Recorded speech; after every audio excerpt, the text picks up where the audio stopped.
कि उसकी रोशनी में अपने प्रोग्राम को आगे बढ़ाएं और ये देख सकें कि जो इरशादात हमारे नबी अकरम सल्लल्लाहु अलैहि वसल्लम ने फरमाए थे मुसलमानों के लिए कि उनको ऐसा होना चाहिए, उनको कौम के तौर पे ऐसा होना चाहिए, उनको अदल इंसाफ के मामले में ऐसा होना चाहिए, उन्हें अपने भाइयों मुसलमानों के बारे में एक दूसरे के साथ सलूक में ऐसा होना चाहिए, उन्हें अपने कारोबार के बारे में ऐसा होना चाहिए, उनके ईमान इस तरह के होने चाहिए, उनके रहबर इस तरह के होने चाहिए, और अगर रहबर ऐसे ना हो तो उनके साथ क्या सलूक किया जाना चाहिए। ये तमाम वो बातें हैं जो नबी अकरम सल्लल्लाहु अलैहि वसल्लम ने आखिरी खुतबे के मौके पर इरशाद फरमाई और जिन्हें हम भूले हुए हैं। वो बातें क्या थी, आइए चल के पहले इस रिपोर्ट को देखते हैं और फिर अपनी बात को आगे बढ़ाते हैं। आइए।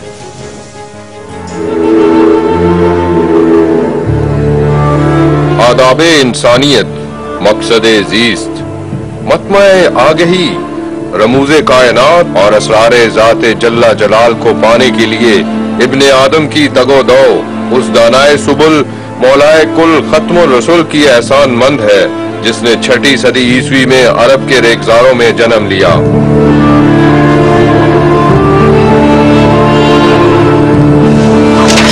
लातो मनात की मारी कौम को वादहु ला शरीक का दर्स दिया। ताऊस और रबाब के खुमार में सरगश्ता रूहों को नए तमद्दुन से रूशनास करवाया। आदमियत के सीने को खुदाए बुजुर्ग व बरतर के पैगाम से मुनव्वर किया। सारी जिंदगी बनी नौ इंसान को जीने का ढंग सिखाया।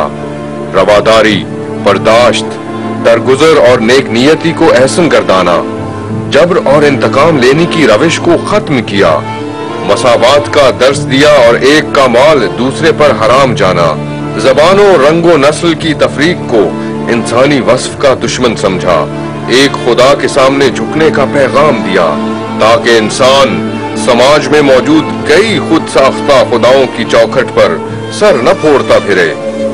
हज्जतुल विदा के मौके पर रसूल करीम सल्लल्लाहु अलैहि वसल्लम ने मुसलमानों से आखिरी खुतबा इरशाद फरमाया, ऐ लोगों, शायद आइंदा साल और इसके बाद फिर कभी तुमसे यहाँ मुलाकात ना हो सके।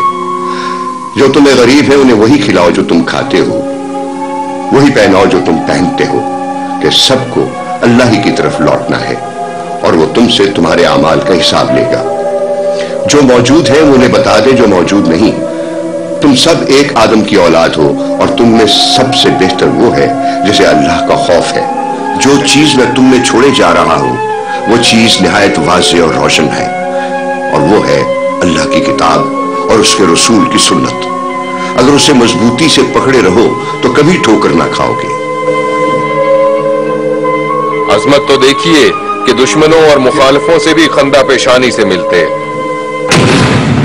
मगर अफसोस हमने ये तमाम असूल भुला दिए और अपने ही भाई बंदों की गर्दनें काटने लगे, अपने अकीदों के नेज़े अपने ही भाइयों के सीने में गाड़ने लगे, मुफलिसों के हक पर डाका डालकर अपनी ही तिजोरियां भरने लगे। ना हुक्मरानी के आदाब सीख सके और ना ही बसीरत रखने वाली कौम बन सके। इज्जतो नामूसो अकीदतो वफा हवसो हिरसो अना की दहलीज पर लुटाते गए। सवाल उठता है कि आखिर गुबारे राह को फरोगे वादिये सीना बख्शने वाले नबी की उम्मत तारीक राहों में क्यों मरने लगी? धरती पर नजरिया हयात बांटने का ख्वाब देखने वाले रुसवाई का निशान क्यों बनने लगे?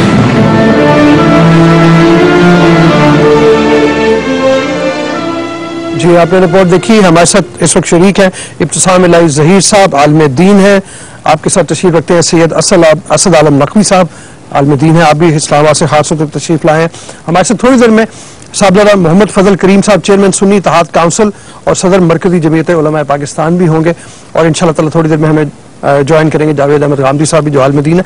लेकिन मैं एक चीज़ का ऐलान कर दूं, उसके बाद बात को आगे बढ़ाते हैं। आप हमारे प्रोग्राम में अगर चाहें तो लाइव कमेंट भेज सकते हैं फेसबुक पे www.facebook.com 50 मिनट लिख के अगर आप अपने कमेंट भिजवाएंगे तो लाइव हमें मिल जाएंगे। इब्तिसाम साहब, बड़ा वाज़ेह पैगाम है और रोंगटे खड़े हो जाते हैं जब उस पैगाम की उसको गौर से पढ़ा जाए। आज 2-3 बार मैंने पढ़ा और रोना आ जाता है कि क्या पैगाम था हमारे नबी का और हम क्या बने हुए हैं।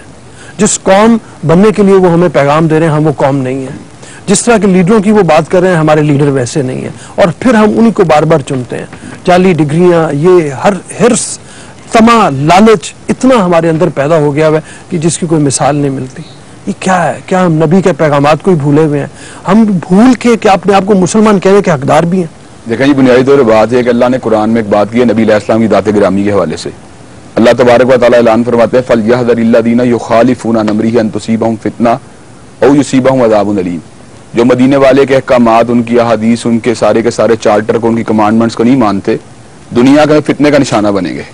जब हमने इस बात को एडमिट कर लिया कलमा तैयबा पढ़ने के बाद कि ला इलाहा इल्लल्लाह मुहम्मद रसूलुल्लाह, हमारे लिए मोहम्मद रसूलुल्लाह हमारे रसूल हैं, और जब अल्लाह ने कह दिया लक़द कान लकुम फ़ी रसूलिल्लाहि उस्वतुन हसना, कि उन्हीं की जिंदगी हमारे लिए बेहतरीन नमूना है, तो कम अज कम उनकी आखिरी वसीयत और उनका आखिरी खुतबा है उसको हमें मद्देनजर रखना चाहिए। हजरत रसूलुल्लाह ने जो बातें इरशाद फरमाई थी, उन बातों में से काफी तो आपने ज्यादा बातें पिन पॉइंट की हैं, लेकिन उन्हीं बातों को मैं ट्रांसलेट थोड़ा उसी खुतबे के हवाले से यूं करूंगा कि नबी अलैहिस्सलाम ने उस मौके पर यह इरशाद फरमाया था कि ये जगह सबसे ज्यादा मोहतरम है, ये दिन सबसे ज्यादा मोहतरम है, ये वक्त सबसे ज्यादा मोहतरम है, लेकिन जो हुर्मत आदमियत है और इंसानों की बाहमी हुर्मत है मुसलमानों की, वो इस जगह के मुताबिक और इसके मुकाम के ऊपर मुहतरम है। लेकिन क्या आज हमारे दिलों के अंदर मुसलमानों का इतना एहतराम मौजूद है? उसी खुतबे में आपने इरशाद फरमाया था कि किसी मुसलमान के दूसरे के माल को खाना, दूसरे की जान को खत्म करना, हत्ता कि उसको धक्का देना अज़ियत के लिए, ये देना भी जायज नहीं है।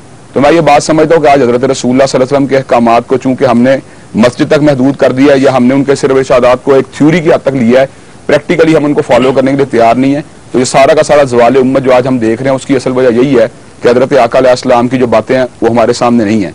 हजरत रसूलुल्लाह ने इस मौके पर यह बात भी इरशाद फरमाई थी कि तुम पे अगर एक नक कटे हबशी गुलाम को भी, जो कि तुम्हें तकवा के रास्ते के ऊपर चलाए, तुम्हारा अदल इंसाफ वाला मामला करे, अगर वो भी तुम्हें तुम्हारा लीडर बन जाए, तुम्हें उसको भी फॉलो करना चाहिए, लेकिन किताब की रोशनी में, लेकिन किताब और सुन्नत की रोशनी में। लेकिन हम यहाँ आज बात को महसूस कर रहे हैं कि हमारे नजदीक तो हुक्मरानियत के जो औसाफ हैं वो बिल्कुल वो रही नहीं जो हजरत रसूलुल्लाह सल्लल्लाहु अलैहि वसल्लम ने इरशाद फरमाए थे।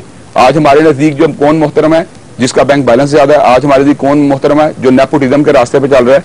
आज हमारे नजदीक कौन मोहतरम है जो गलत तरीके के साथ अपना अफरोज नफूज इस्तेमाल करके पूरे के पूरे मुआशरे करप्शन फैला रहा है? अगर आप इजाजत एक ब्रेक ले लेते हैं, मैं ब्रेक के बाद वापस आएंगे, इंशाल्लाह ताला हमारी गुफ्तगू जारी रहेगी। अगर आप शरीक होना चाहें 36373191 हमारा नंबर है, इस पर कॉल करके आप शरीक हो सकते हैं। अभी इजाजत ब्रेक के लिए।